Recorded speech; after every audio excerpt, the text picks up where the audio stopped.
You might have felt it, or maybe just heard about it, the air in Kathmandu recently. Not just the usual haze, but something sharper. Yeah, tear gas.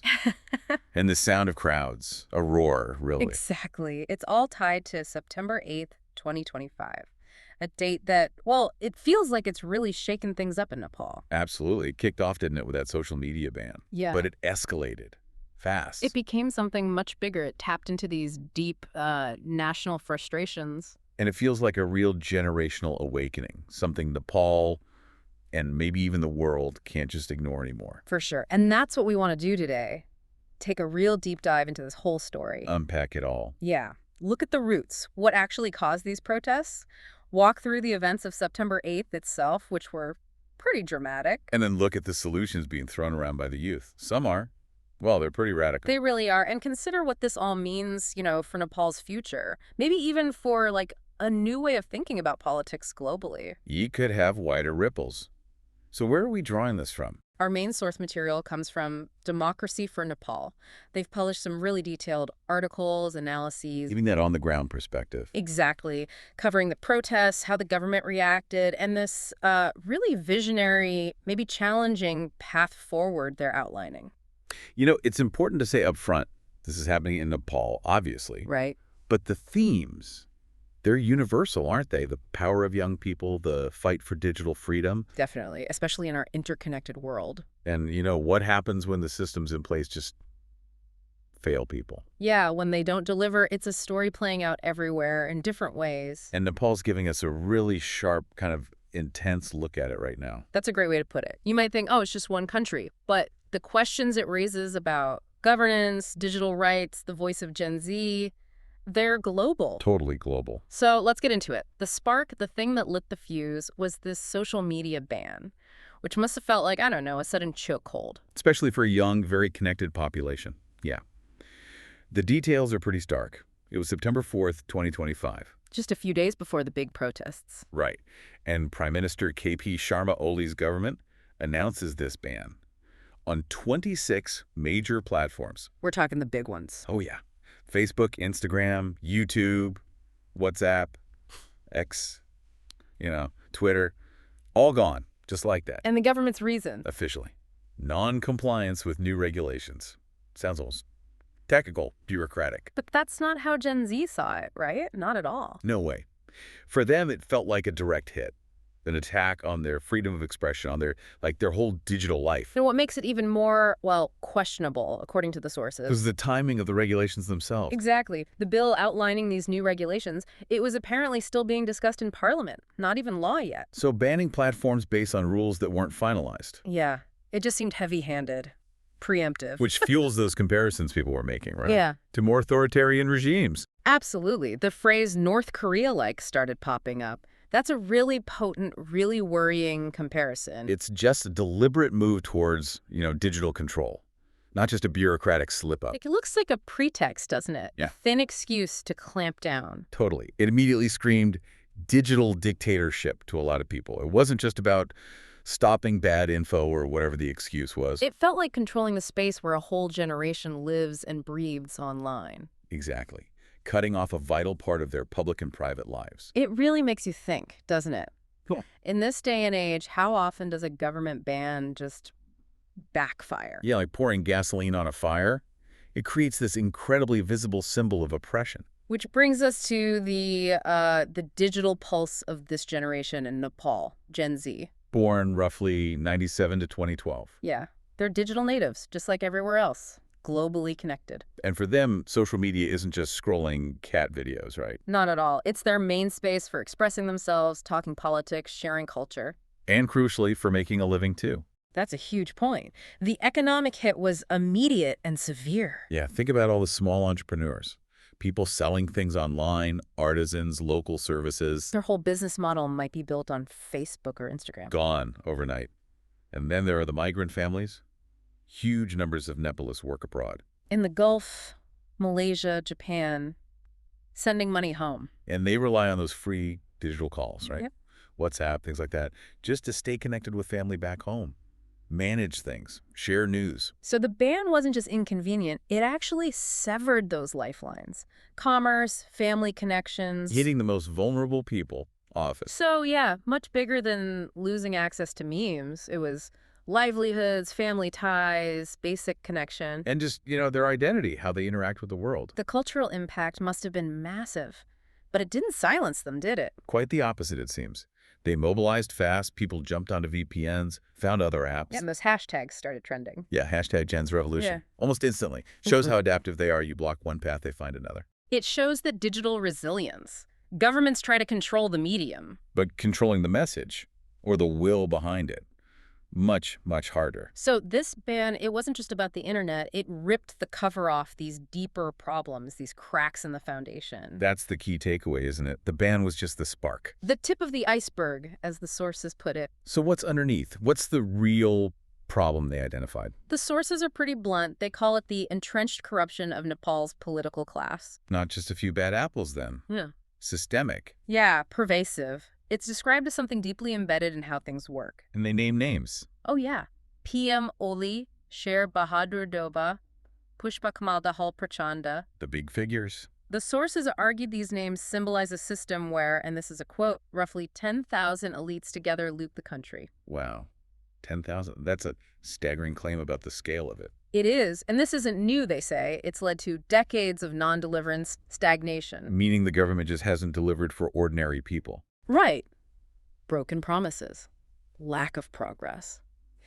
Which breeds this mounting frustration, especially among the youth. You can feel it in the infrastructure, public services, the sense that things aren't getting better. And you can imagine the resentment building up, especially when you see stuff like the Nepo kid trend that went viral. Ah, yes, I read about that. Exposing the lifestyles of politicians' kids. Exactly. Lavish living contrasted sharply with the struggles of everyday Nepalese. That kind of thing really hits a nerve, doesn't it? Makes the inequality feel very personal. It fueled specific anger, laid bare that gap between the privileged few and the rest. Which connects directly to this feeling of a generation betrayed. How so? Well, many in Gen Z grew up after Nepal became a republic. They were raised on the idea of democracy, transparency, meritocracy. The promise of a better future. Exactly.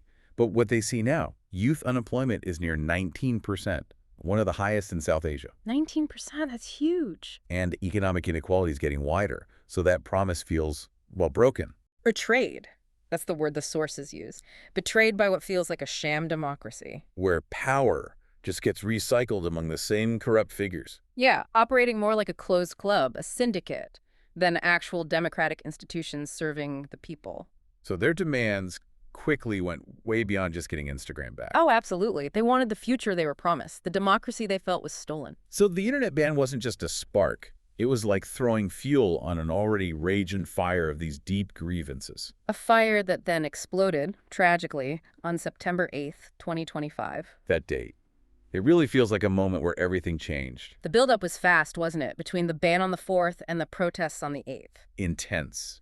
The hashtag Jen's Revolution tag was flying around, but mostly through VPN's encrypted channels. Because the main platforms were blocked. Right. And these informal groups, like Hami Nepal, started coordinating, calling for nationwide protests on the 8th. And it wasn't just students. No, it brought together a really diverse group. University students, sure, but also families of migrant workers hit by the communication ban, online sellers whose businesses vanished. A unified front against the government's actions. Yeah. And that morning in Kathmandu, the images were powerful. Thousands of students, many in uniform. Gathering at Madagar Mandala, a known spot for dissent. Right. And carrying those signs. Books in hand, justice on demand. That's incredibly poignant, isn't it? Captures that sense of educated youth demanding their rights. It really does.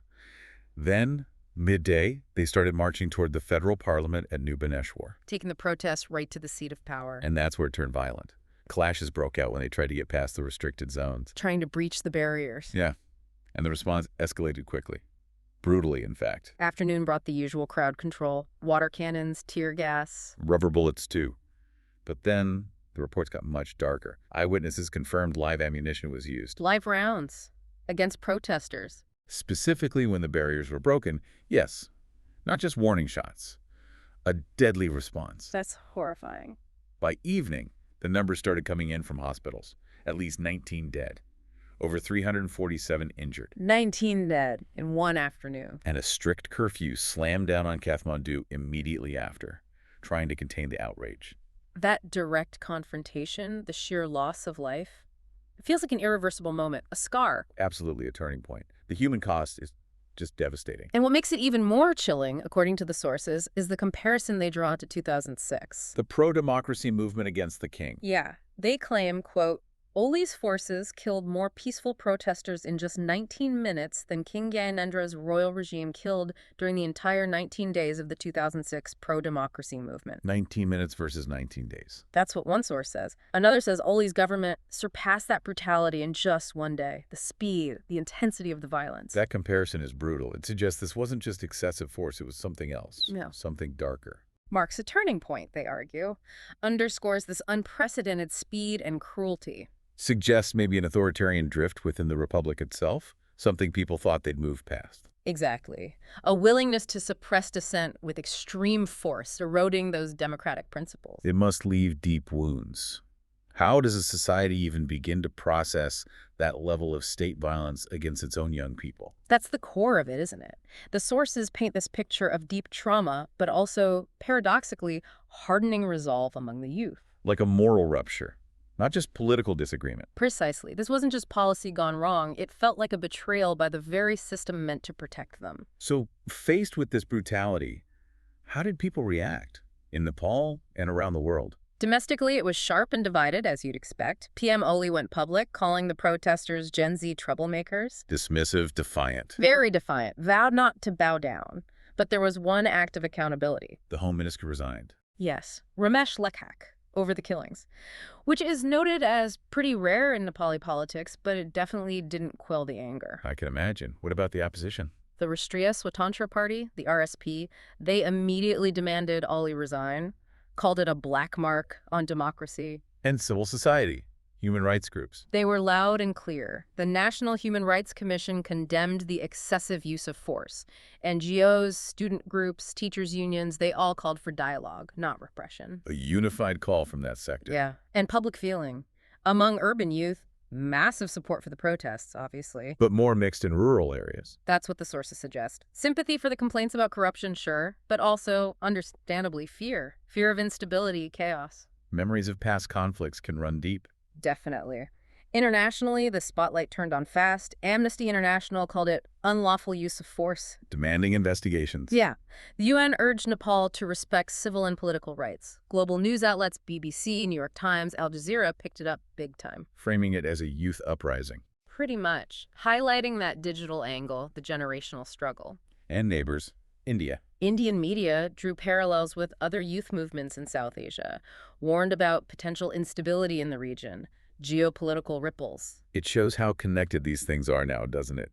Gen Z's struggles are instantly global news. Their digital nature just amplifies everything, makes it impossible to hide. And this whole event, it doesn't happen in a vacuum historically for Nepal, does it? No, the sources draw clear lines. That storming of parliament on September 8th echoes earlier movements. Like the 1990 People's Movement. Yeah, and the 2006 Jana Andolan, the Madhis movement, all moments that fundamentally reshaped the country. And the feeling is, Gen Z is now trying to write its own chapter in that history. Exactly what the sources say. Gen Z now seeks to inscribe its own chapter. And it connects globally too, right? We see similar patterns elsewhere. Definitely. Hong Kong's umbrella movement in 2019 youth versus the state over digital freedom. Bangladesh, those student protests in 2018 against corruption. Even going back to the Arab Spring in 2011, social media as that catalyst. It really highlights this global trend, doesn't it? Digital natives pushing back against censorship, corruption, using collective action online and offline. It's a generational voice demanding change across borders.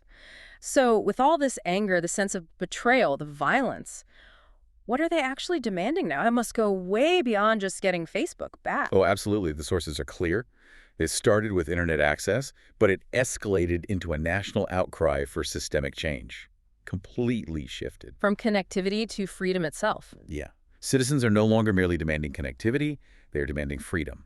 Political, economic, social freedom. And those deaths, the violence on the 8th, that must have been the point of no return. It transformed the fight, they say. from internet freedom to a full-blown struggle for democracy. And the feeling now is that small changes won't cut it. Incremental reforms will no longer suffice. That's the clear message.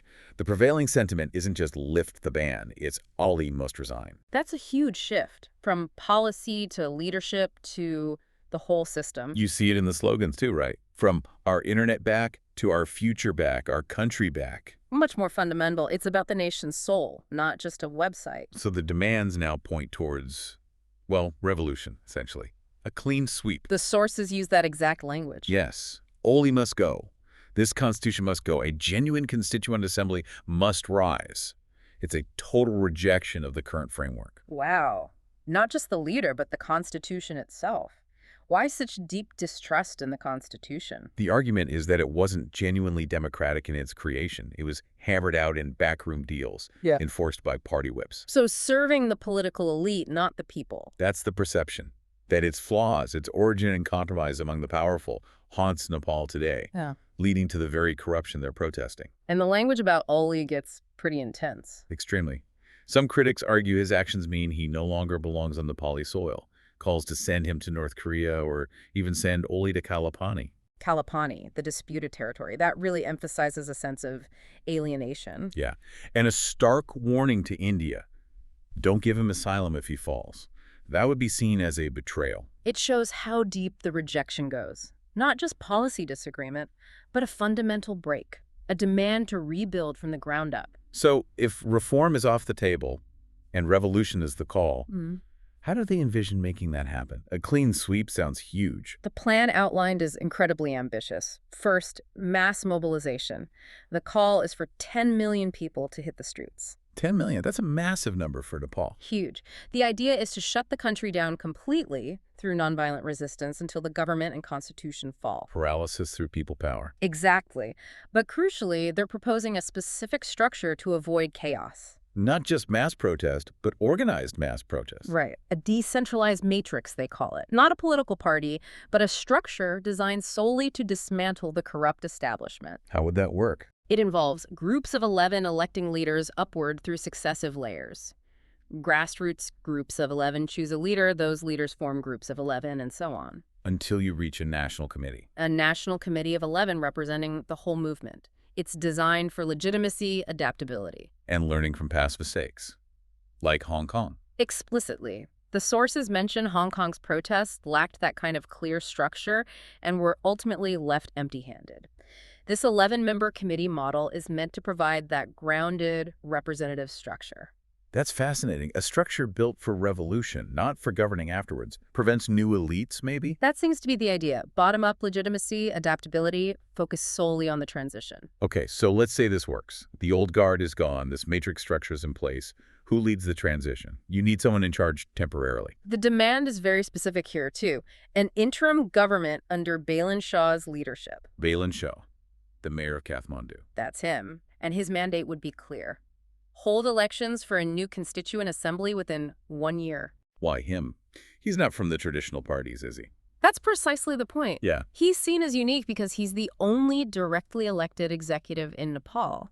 Everyone else comes through party lists, parliamentary maneuvering. So he has a direct mandate from the people of the capital. Right. And while he's not Gen Z himself, he's relatively young, closest in age to them, and crucially, commands trust across generational lines. Because he's seen as independent, clean. Exactly. His legitimacy and independence make him the natural interim leader. He represents that break from the old political dynasties. Competence over connections. That makes sense. A bridge figure, maybe? Okay, so interim president Balin Shah. Next step. The new Constituent Assembly. How is this one meant to be different? Radically different. First, it has to be authentic, truly representative, and much leaner. Smaller size? Way smaller, only 101 members, not the 500 plus they've had before. And the cabinet, just 11 ministers, down from 35. Streamlined. Less room for patronage, maybe? That's the idea. Focused, accountable, but the biggest change is in how they deliberate. How so? This is key. Whips cannot be issued. No party bosses telling members how to vote on the Constitution. Every member votes their conscience on every single article. Yes, and every deliberation must occur in the open. No more smoke-filled rooms, no backroom deals by party leaders. Total transparency. A direct rejection of how the last one was made. Exactly. Aiming for genuine democratic deliberation, accountability, building trust from the foundation up.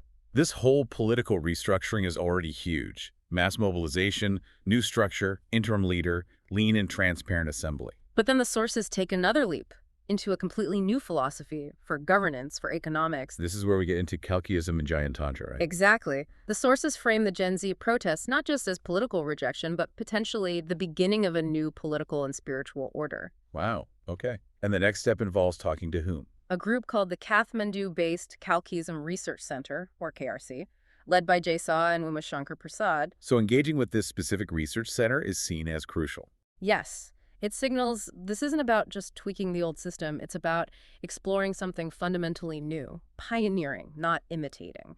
And what is Giant Tantra? You hear the term, but what does it actually mean? It's defined as the world's first rule of knowledge. The core idea is that governance aligns with expertise. So competence-based leadership. Right. Nepal shouldn't just copy broken political models from abroad or stick with failed economic systems. Instead, leadership should come from wisdom, actual knowledge, accountability. Not just popularity or connections. Exactly. The analogy they use is simple. You want an economist running the economy, an engineer dealing with infrastructure, applying the right expertise to the right problem. A kind of merit-based, evidence-based governance. Rejecting the old patronage system. Right. A technocracy, but maybe one grounded in a different philosophy, which leads to the Kalkiism part. This is where the spiritual dimension comes in very strongly, isn't it? Oh, absolutely. It's a profound layer. Kalkiism, according to the sources, teaches that Jay Saw is none other than Bhagavan Kalki. Kalki, the final avatar of Vishnu in Hindu scripture, prophesied to end the current dark age, the Kali Yuga. That's the one. So this isn't just about fixing Nepal. It's presented as a roadmap for ending a cosmic cycle of decline, ushering in a new golden age, the Satya Yuga. And there are prophecies. The sources mention 5,000-year-old scriptures with 12 prophecies about Kalki's arrival. They claim 11 are fulfilled. The 12th is happening now. And Umashankar Prasad, the other leader at KRC. He's described as the reincarnation of Arjuna, the warrior advisor from the Mahabharata. And together, he and Jay Saw, as Kalki, authored the Kalkiist Manifesto. The roadmap itself. Yeah, the roadmap to ending the Kali Yuga, which positions Nepal not just as a nation reforming itself, but as the center of a potential civilizational rebirth. That is an extraordinary claim, merging ancient prophecy with modern revolutionary politics. It is. So if this Kalkiist Manifesto is the roadmap, what are the actual policies, the nuts and bolts? I think there are 7 main points. That's right. 7 core tenets for a radical transformation. Let's break them down. First, Giant Tantra, which we touched on. Rule by knowledge. Right. Governance based on science, merit, truth. Evidence-based decision-making, not propaganda or ideology. And specific roles tied to expertise. Yes. Ministers should be actual economists. Parliamentarians need MBA-level intellect for policy. Mayors should be engineers tackling practical problems. Competence first. A direct challenge to politics as usual. Okay, second point, smart currency. What's that about? The goal here is huge. A 100% cashless and 90% corruption-free financial system within 10 years. How? Every single note, physical currency, would have a unique barcode. For tracking, transparency, makes large-scale corruption incredibly difficult. Barcodes on cash. But what about people without tech? Rural areas? That's the clever part, they say. It's designed to work without internet or smartphones. So maybe a simple scanner at a local shop could trace the note's history? So inclusive transparency, not dependent on everyone having a smartphone, addresses the digital divide while tackling corruption. Exactly. A system designed for accountability for everyone, not just the digitally connected. Rebuilding financial trust. That's ambitious. But it raises questions about privacy control. How do they address that if every transaction is traceable? The manifesto apparently emphasizes it's about public accountability, stopping corruption at scale, not tracking individual small purchases. Trust is built through the Giant Tantra system itself, experts overseeing it transparently, not politicians misusing it. Okay, makes sense. Third point, state-owned banks and zero-interest banking. That sounds revolutionary. It is. All banks under government ownership. Why?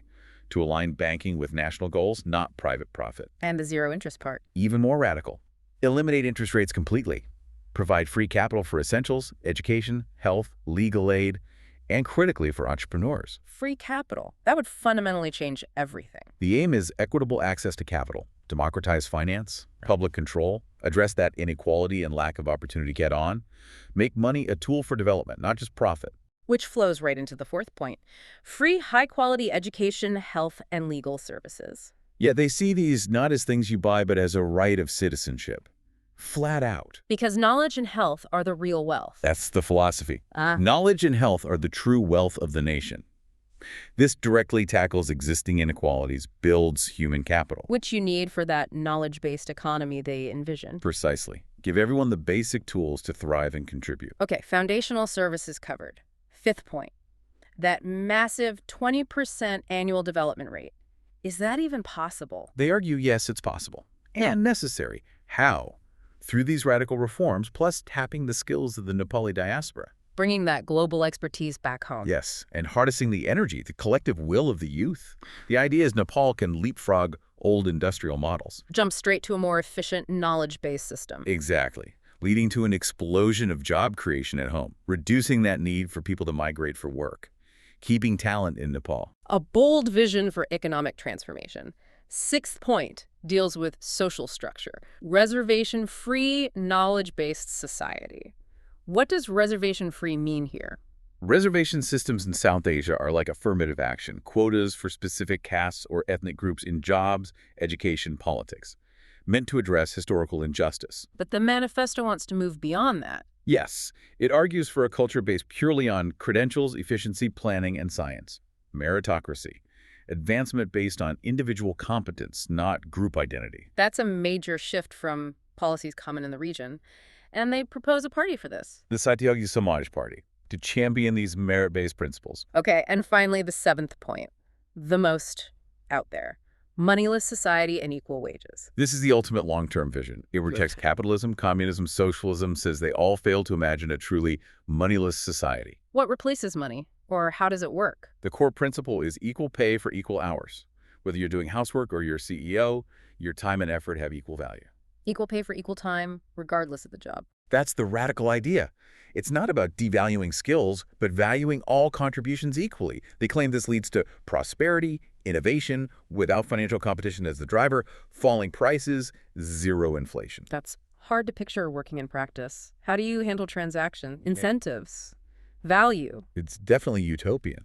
The idea isn't zero exchange, perhaps, but moving beyond capital accumulation, recognizing the value of time and effort across all work needed for society to function, like collaboration over competition. And they propose a new metric instead of GDP. Yes. Replace gross domestic product with GDR, gross domestic requirement. Gross domestic requirement, what does that measure? Not just economic output, but how well the nation meets everyone's needs. Education, health, food, housing, water, meaningful work. Are people's fundamental requirements being met? That becomes the measure of progress. A shift from quantity of production to quality of life and well-being. Exactly. Human development and sufficiency, not just aggregate growth figures that can hide problems. It's an incredibly comprehensive, deeply radical vision. Governance, finance, social services, economics, even societal metrics. And it doesn't quite stop there, does it? Yeah. There's the monarchy angle. Right. A monarchy reimagined, Nepal as Kalkistan. How does that fit in? This is where the spiritual meets the political structure directly. The sources suggest Nepal could become a constitutional monarchy again, but with Bhagavan Kalki as king. Elected via the new constituent assembly, so a popular mandate for a spiritual monarch. That seems to be the idea. Blending ancient prophecy with modern constitutionalism. Not a return to the old system, but something entirely new. And this connects to a bigger destiny for the region. Yes, the sources cite prophecies that Farhat, the wider Indian subcontinent, will one day rename itself Kalkistan in Kalki's honor. So Nepal would be leading this civilizational shift. Placing itself at the center of a civilizational rebirth. And the prophecy apparently says when the king of Nepal becomes the king of Farhat, it will mark a turning point for South Asia and the world. That is epic in scale.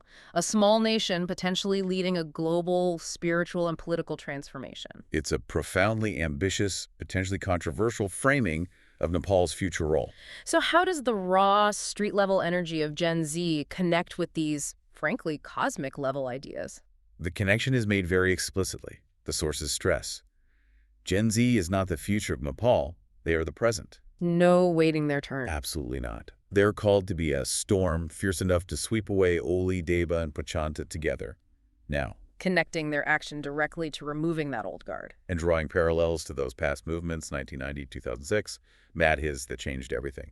It's their turn to reshape the nation's destiny. Right now. Echoing that viral slogan, "Our future is being destroyed, we will not stay silent," making it personal. Yes. But it's not just about resistance. The sources urge them to be proactive. Not just reactive protest. Right. The movement must not remain merely reactive. It needs to be proactive and solution-oriented because directionless courage quickly fades. Need a plan, not just passion. Exactly. The call is to fight with evidence, not just slogans, and specifically to adopt the caucused agenda, Embrace that detailed roadmap we discussed. to transform the movement from existential protest to transformation, from saying no to the old to actively building the new. It's like a warning. All this energy, this bravery could fizzle out without a clear goal, a positive vision. And the sources hammer this home. Oli has not only hijacked the internet, but also your future and your country. Makes adopting a new agenda feel incredibly urgent, personal survival almost. And if they do adopt this path, what's the ultimate potential? The sources suggest it's huge. Nepal could become a beacon of justice, knowledge, and prosperity. Even a Vishva guru. A world teacher. Yeah.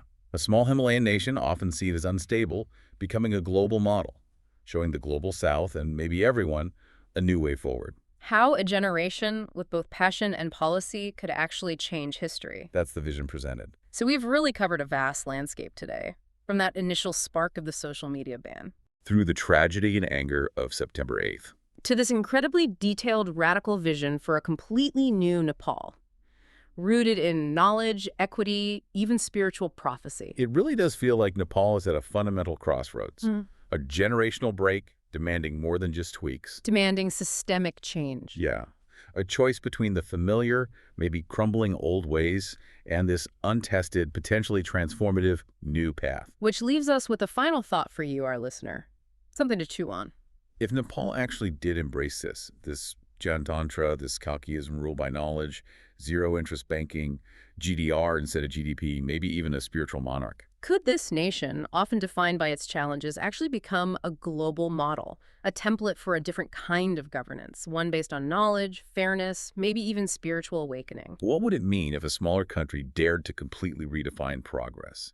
To say wealth isn't just money, it's meeting human needs. It definitely makes you think about the implications, not just for Nepal, but for any country struggling with corruption, with disillusioned youth, searching for what authentic democracy, what a truly just future even looks like. In this messy, changing world we're all in. Makes you wonder, right? What is the real measure of a nation's success, and what kind of future are we all actually fighting for?